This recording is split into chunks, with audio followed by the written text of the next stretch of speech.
Speaking of one such Indian, Mr. Ambani, let me talk to you about Larry Fink's phrase of saying that this is the era of India. Now, you've seen India over the last 2 decades transform itself in many, many ways, especially as far as the digitization era is concerned. Specifically, what excites you? What is compelling about the India story today? How have you seen it being transformed? Well, Shireen, before I answer that, let me warmly welcome Larry, and I'm grateful to Larry to again come back to India. It was a conversation that we had in 23, and it just took me 5 minutes to saying, Larry, BlackRock should be back in India.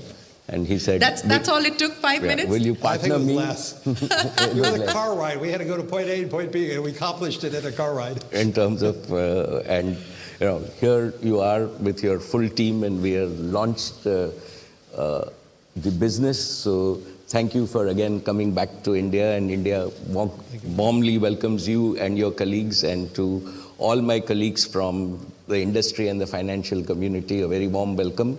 And we look forward to working with each and every one of you.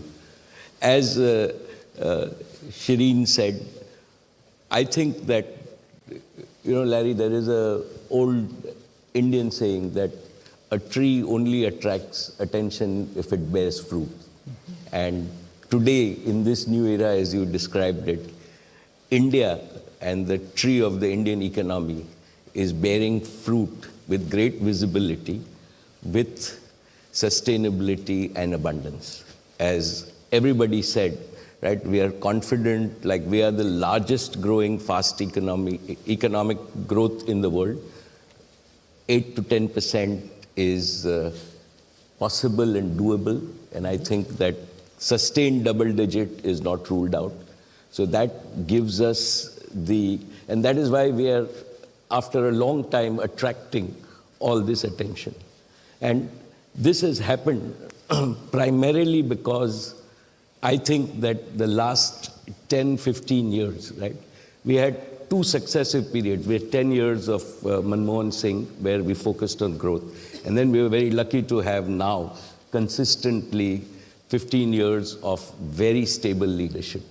So stable economic leadership defines a country. And I think that ability now for like going in, by 2029, it'll be 15 years. Yeah. I also think that we've got what is different about this is we've got a very clear goal. A goal in terms of saying we have to be developed, Viksit Bharat by 2047, which every Indian aspires to and has started believing in. Second, we've executed at scale, right? While as Indians, we like to criticize ourselves, and we are not, and it's a good thing in a democratic mindset. But if you see, we've built more roads in the last 15 years than any other, like multiple times than any other country, including the United States at its peak.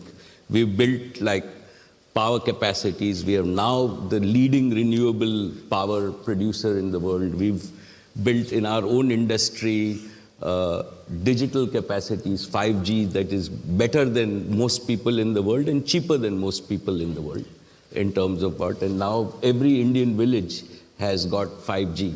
So, and I can go on, like we've built the same thing in terms of infrastructure, the roads that you see in Mumbai.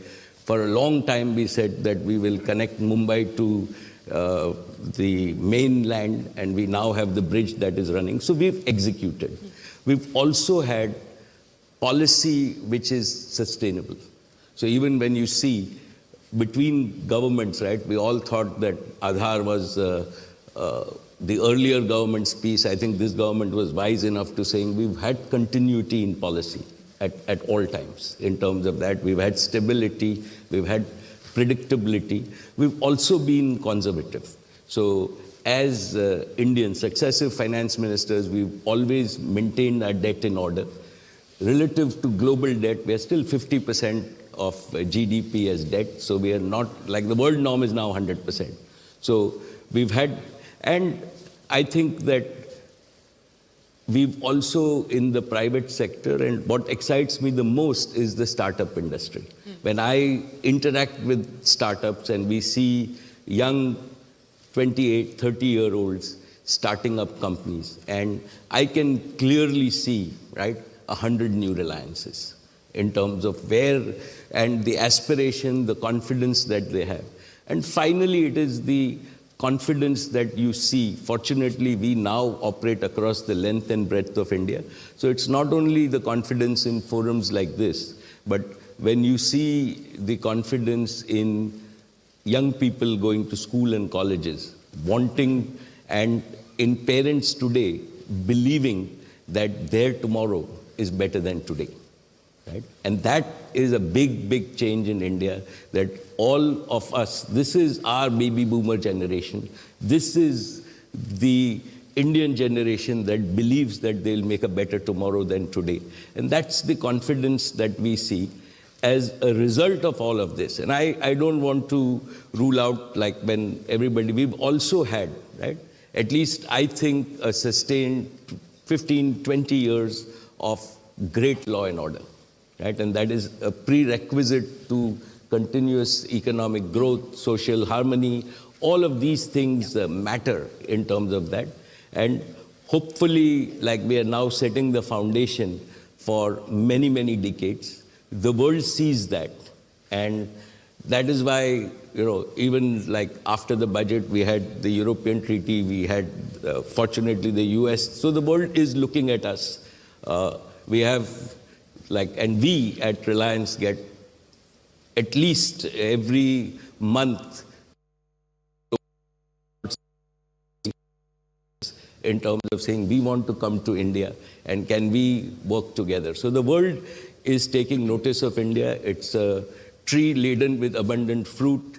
And I've always believed that for profit and for prosperity, nobody needs an invitation, and that is why we are attracting all the people, and I think this is very, very sustainable over the coming decades. Sustainable for the coming decades, and 100 more Reliances, in your words, from the startup ecosystem. If that is, comes true and that bears fruit, it'll be a very, very different economy, as you point out, Mr. Ambani.